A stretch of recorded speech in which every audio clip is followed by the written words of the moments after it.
జై Hind to all. Welcome to our hyper job news. This is your soldier Vasu. ఈరోజు మీకు ఇస్తున్న ఇన్ఫర్మేషన్ ఈ వీడియోలో అయితే చూద్దాం. స్పోర్ట్స్ పర్సన్కి అయితే గ్రేట్ ఆపర్చునిటీ అని చెప్పొచ్చు. అది ఏంటో కాదు, నార్త్ వెస్టర్న్ రైల్వే నుంచి అయితే మనకైతే స్పోర్ట్స్ కోటా నోటిఫికేషన్ ఇచ్చారు. సో ఇప్పుడు మనం నోటిఫికేషన్ గురించి తెలుసుకుందాం. అంటే ఓన్లీ స్పోర్ట్స్ పర్సనే ఎలిజిబుల్ అవుతారా, లేదా నాట్ స్పోర్ట్స్ పర్సన్స్ కూడా అప్లై చేసుకోవచ్చా అనేది అయితే కూడా తెలుసుకుందాం అన్నమాట. ఇందులో మనకి నోటిఫికేషన్ వచ్చేసి టోటల్గా 54 వేకెన్సీ అయితే ఉన్నాయి. ఇందులో డిఫరెంట్ టైప్స్ ఆఫ్ స్పోర్ట్స్కి different types of pay level vacancy అయితే ఉన్నాయి. ఫస్ట్ వచ్చేసి ఇక్కడ ఎలిజిబిలిటీ క్రైటీరియా ఏంటో చూద్దాం. దీనికైతే బాయ్స్ అండ్ గర్ల్స్ మాత్రం ఎలిజిబుల్ అవుతారు, ఇద్దరు కూడా ఎలిజిబుల్ అవుతారు. ఫస్ట్ ఏజ్ లిమిట్స్ వచ్చేసి చూద్దాం. 18 ఇయర్స్ నుంచి 25 ఇయర్స్ అయితే ఖచ్చితంగా అయితే ఉండాలి. దీనికి వచ్చేసి బర్త్ అనేది ఒకసారి బర్త్ డీటెయిల్ చూసుకుందాం. 2 జూలై 2001 నుంచి 1 జూలై 2008 మధ్య అయితే బర్త్ అయి ఉండాలన్నమాట.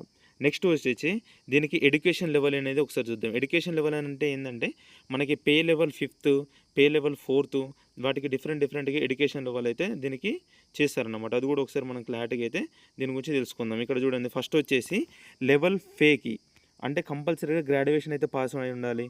నెక్స్ట్ వచ్చేసి 4th లెవెల్ పేకి అయితే ఖచ్చితంగా 10+2 అయితే పాస్ అయి ఉండాలి. అండ్ ఇందులో టైపింగ్ టెస్ట్ కూడా ఉంటుంది అన్నమాట. అంటే స్పీడ్ వచ్చేసి ఎంత, 80 words per minute. అంటే 10 minutesలో 80 words per minute అనేది అయితే టైపింగ్ చేయాల్సి ఉంటుంది అనమాట. నెక్స్ట్ వచ్చేసి లెవెల్ 2 అండ్ లెవెల్ 3.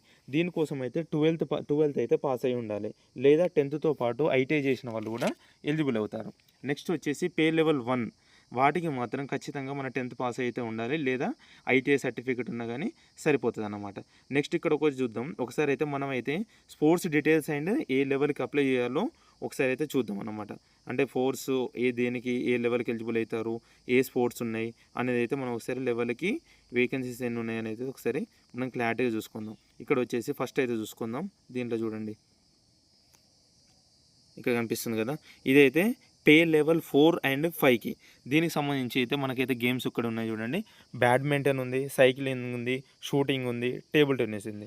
ఇందులో మనకు టోటల్గా ఎన్ని వేకెన్సీస్ ఉన్నాయి, 5 వేకెన్సీస్ అయితే ఉన్నాయి. ఇందులో 5 వేకెన్సీలలో 4 అనేది మెన్స్కి ఉన్నాయి, 1 ఒకటి ఏంటంటే ఉమెన్కి అయితే ఒక వేకెన్సీస్ ఉన్నాయి. ఇందులో సబ్ ఈవెంట్స్ అంటే పొజిషన్స్ ఏంటి అనేది కూడా ఇక్కడ మనకైతే కనిపిస్తుంది. మళ్ళీ దాని పక్కనే మనకు రైట్ సైడ్ అయితే చూస్తే మెన్కి ఎన్ని వేకెన్సీస్ ఉన్నాయి, ఉమెన్స్కి ఏమున్నది అనేది అయితే మనకు కూడా ఇక్కడ క్లారిటీగా అయితే కనిపిస్తుంది అనమాట.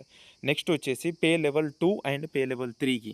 దానికి సంబంధించి వచ్చేసి మన గేమ్స్ వచ్చేసి ఏంటంటే అథ్లెటిక్స్ ఉంది, బాక్సింగ్ ఉంది, క్రికెట్ ఉంది, హాకీ ఉంది, పవర్ లిఫ్టింగ్ ఉంది, వెయిట్ లిఫ్టింగ్ ఉంది, రెజ్లింగ్ ఉందన్నమాట. ఇందులో మనకు టోటల్గా వేకెన్సీస్ వచ్చేసి 16 వేకెన్సీస్ అయితే ఉన్నాయి. దానికి సంబంధించి మెన్స్కి అయితే 11 వేకెన్సీస్ ఉన్నాయి, ఉమెన్స్కి అయితే 5 వేకెన్సీస్ ఉన్నాయి. ఇందులో కూడా మనకి ఇక్కడ సబ్ ఈవెంట్స్ కూడా చూసుకోవచ్చు. ఇక్కడైతే క్లారిటీగా అయితే మనకి ఇచ్చారు, ఈ విధంగా అయితే చూసుకోవచ్చు అనమాట. నెక్స్ట్ వచ్చేసి పే లెవెల్ 1కి వచ్చేసి అథ్లెటిక్స్ ఉంది, ఇక్కడ బాస్కెట్బాల్ ఉంది, బాక్సింగ్ ఉంది, హాకీ ఉంది, రెజ్లింగ్ ఉంది. టోటల్గా వచ్చేసి మనకైతే 10 వేకెన్సీస్ అయితే ఉన్నాయి. ఇందులో మెన్స్కి సంబంధించేసి 3 వేకెన్సీస్ ఉన్నాయి, ఉమెన్కి వచ్చేసి 7 వేకెన్సీస్ అయితే ఉన్నాయి. ఇక్కడ సబ్ ఈవెంట్స్ కూడా మనకి ఇక్కడ కనిపిస్తున్నాయి చూడండి. ఇక ఫర్ ఎగ్జాంపుల్ అథ్లెటిక్స్ ఉంది, దాని పక్కన రైట్ సైడ్లో చూసారా షార్ట్ పుట్, డిస్కస్ త్రో ఉన్నాయి. దానికి పక్కన ఇక్కడ రైట్ సైడ్ చూడండి, అంటే మెన్స్కి ఎన్ని ఉన్నాయి, ఉమెన్స్కి ఎన్ని ఉన్నాయి కూడా మనకి ఇక్కడ క్లారిటీగా అయితే కనిపిస్తున్నది అన్నమాట. ఈ విధంగానే అయితే ఉంటుంది అన్నమాట. ఇక్కడ చూడండి ఏ లెవెల్కి ఏ డివిజన్ వైజ్ ఉన్నాయి అనేది కూడా ఒకసారి మనం చూద్దాం. చూడండి ఇక్కడ ఫస్ట్ వచ్చేసి ఏ డివిజన్లో ఏం వేకెన్సీస్ ఉన్నాయి అనేది కూడా ఒకసారి మన అయితే క్లారిటీగా అయితే ఇక్కడ ఇచ్చారు. ఈ విధంగా అయితే ఉంటుంది. ఫస్ట్ ఒకటి చూడండి, హెడ్ క్వార్టర్ జైపూర్. ఈ లెవెల్లో మాత్రం మనకైతే athletics, basketball, boxing, hockey, wrestling అయితే ఇచ్చారన్నమాట దీనికి సంబంధించిన డివిజన్లో. నెక్స్ట్ చూద్దాం. ఇక్కడ చూడండి అజ్మీర్ డివిజన్ కోటకు వచ్చేసి క్రికెట్ ఉంది, హ్యాండ్బాల్ ఉంది, షూటింగ్ ఉంది. దీనికైతే అజ్మీర్ లెవెల్లో డివిజన్కి సంబంధించింది అయితే ఇది ఉందన్నమాట. నెక్స్ట్ వచ్చేసి చూడండి బికనర్ డివిజన్ కోటాలో అయితే క్రికెట్ ఉంది, హ్యాండ్బాల్ ఉంది, స్విమ్మింగ్ ఉంది, వెయిట్ లిఫ్టింగ్ ఉంది. ఇక్కడ టోటల్ వేకెన్సీస్ కూడా ఇక్కడ మీకు కనిపిస్తుంటాయి రైట్ సైడ్లో. దానికి పక్కన కూడా లెవెల్ 1 అనేది కూడా కనిపించింది. అంటే లెవెల్ 1 లేకపోతే లెవెల్ 2 అనేది కూడా ఇక్కడ క్లారిటీ అయితే మనకి రైట్ సైడ్లో ఇచ్చారు. అది కూడా ఒకసారి మీరు అబ్జర్వ్ చేస్తూ ఉండండి, అర్థమైందా. నెక్స్ట్ వచ్చేసి జైపూర్ డివిజన్ కోటాలో చూద్దాం. అథ్లెటిక్స్ ఉంది, హ్యాండ్బాల్ ఉంది, టెన్నిస్ ఉంది, వాలీబాల్ ఉందన్నమాట. దీనిలో కూడా టోటల్గా మీకు రైట్ క్లారిటీ కనిపించాలంటే రైట్ సైడ్ ఇక్కడ చూస్తుంటే మీకు అయితే ఇన్ డీటెయిల్గా అయితే కనిపిస్తూ ఉంటుంది, అర్థమైంది కదా. నెక్స్ట్ చూడండి జోధ్పూర్ డివిజన్ కోటాకు వచ్చేసి బ్యాడ్మింటన్, క్రికెట్, కబడ్డీ, వాలీబాల్ ఉంది. నెక్స్ట్ వచ్చేసి అజ్మీర్ వర్క్షాప్ కోట. ఇందులో అయితే బ్యాడ్మింటన్ అండ్ క్రికెట్ మాత్రం 2 మాత్రమే ఉన్నాయన్నమాట. ఈ విధంగానైతే ఇట్లున్నాయి. ఈ విధంగా మనకి ఏ డివిజన్లో ఎన్ని వేకెన్సీస్ ఉన్నాయైతే క్లారిటీగా అయితే మనకైతే కనిపించింది కదా, ఇట్లయితే ఉంటుందన్నమాట. నెక్స్ట్ వచ్చి చూద్దాం. ఇక్కడ చూడండి, ఏ స్పోర్ట్స్ లెవెల్ ఆడిన వాళ్ళైనా ఏ లెవెల్కి ఎలిజిబుల్ అవుతారు ఏంటో కూడా ఒకసారి అయితే మనం చూద్దాం. అర్థమైంది కదా. దీనిలో ఇక్కడ చూడండి, ఫస్ట్ ఇందులో వచ్చేసి minimum sports and education qualification ఉంది కదా, ఈ విధంగా చూద్దాం. ఇక్కడ చూడండి, ఫస్ట్ అయితే పే లెవెల్ 4 అండ్ 5కి మాత్రం ఇక్కడ చూడండి, represent the country in Olympics game. అంటే ఖచ్చితంగా మన ఒలింపిక్స్ గేమ్స్లో మన కంట్రీ నుంచి అయితే రిప్రజెంట్ చేసిన వాళ్ళు ఉండాలి, లేదా కనీసం థర్డ్ పొజిషన్ అయితే ఉండాలి. అదేంటో వరల్డ్ కప్పు, లేదా world championships junior or senior, లేదా ఆసియన్ గేమ్స్, లేదా కామన్వెల్త్ గేమ్స్, లేదా యూత్ ఒలింపిక్స్ గేమ్స్, లేదా థోమస్ ఆర్ ఊబర్ కప్ బ్యాడ్మింటన్లో అయితే. సో ఈ విధంగానైతే ఏ లెవెల్కి సంబంధించిన స్పోర్ట్స్ అనేది ఎంతవరకు ఎలిజిబుల్ అనేది అయితే ఇందులో క్లారిటీగా చూద్దాం. నెక్స్ట్ ఇక్కడ చూడండి, పే లెవెల్ 2 అండ్ 3 ఇక్కడ రైట్ సైడ్ అయితే కనిపిస్తుంది. మళ్ళీ నెక్స్ట్ వచ్చేసి ఇక్కడ చూడండి, పే లెవెల్ 1కి సంబంధించి కూడా ఇక్కడ మనకి రైట్ సైడ్ అయితే క్లారిటీగా అయితే ఇచ్చారు. ఈ విధంగానైతే ఉంటుంది అన్నమాట. కాబట్టి ఈ విధంగా ఎవరైతే పార్టిసిపేట్ చేశారో ఆ విధంగానైతే మనం అప్లై చేసుకోవడానికైతే ఎలిజిబుల్ అవుతూ ఉంటారు అనమాట. దీనిలో అప్లికేషన్ ఫీజు వచ్చేసి కూడా ఒకసారి చూద్దాం. అప్లికేషన్ ఫీజు వచ్చేసి కూడా చాలా తక్కువ, రిలివెంట్గా ఉన్నది. అదేంటంటే OBC UR and male and ఫీమేల్స్కి మాత్రం 500 రూపీస్ అనేది అప్లికేషన్ ఫీజు ఉన్నది. అదే రిజర్వేషన్ కేటగిరీస్ ఎస్టీ లేదా ఎస్సీ అందులో ఉన్న మేల్స్ అండ్ ఫీమేల్స్కి మాత్రం 250 మాత్రమే అయితే అప్లికేషన్ ఫీజు అయితే ఉన్నదన్నమాట.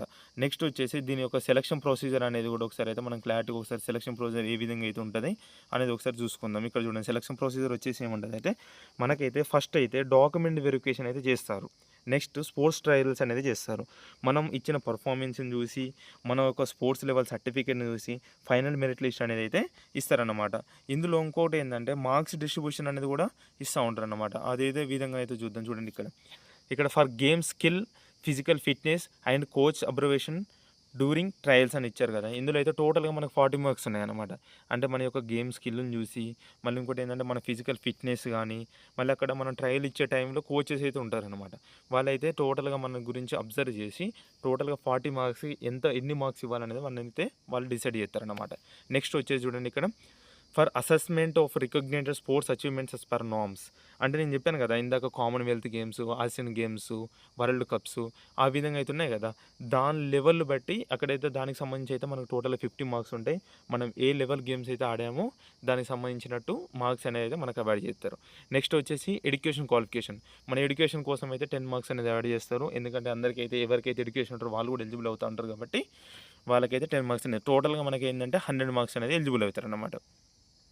దీంట్లో 100 మార్క్స్కి అంటే ఎన్ని మార్క్స్ వస్తే ఏ లెవెల్ జాబ్కి సంబంధించి సెలెక్ట్ అవుతారని కూడా ఇక్కడ ఇచ్చారు. చూడండి, ఒకవేళ మనకు 100 మార్క్స్కి 70 మార్క్స్ వచ్చినాయి అనుకోండి, మనం pay level 5th and pay level 4th సంబంధించిన జాబ్స్కి అయితే మనం ఎలిజిబుల్ అవుతాం. అదే ఇక్కడ 65 మార్క్స్ వస్తే pay level 3 and pay level 2 సంబంధించి అయితే మనం అవుతామన్నమాట. ఇక్కడ నెక్స్ట్ వచ్చేసి చూడండి, 60 మార్క్స్ వస్తే పే లెవెల్ 1 జాబ్కి అయితే ఖచ్చితంగా అయితే మనం సెలెక్ట్ అవుతాం.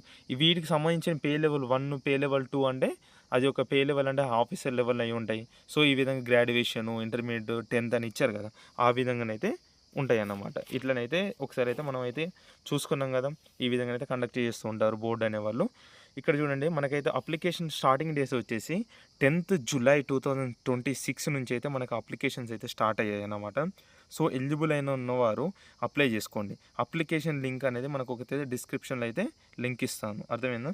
అప్లికేషన్ లాస్ట్ డేట్ వచ్చేసి దీనికోసం 10th ఆగస్టు 2026 వరకు అయితే దీని యొక్క అప్లికేషన్ అనేది లాస్ట్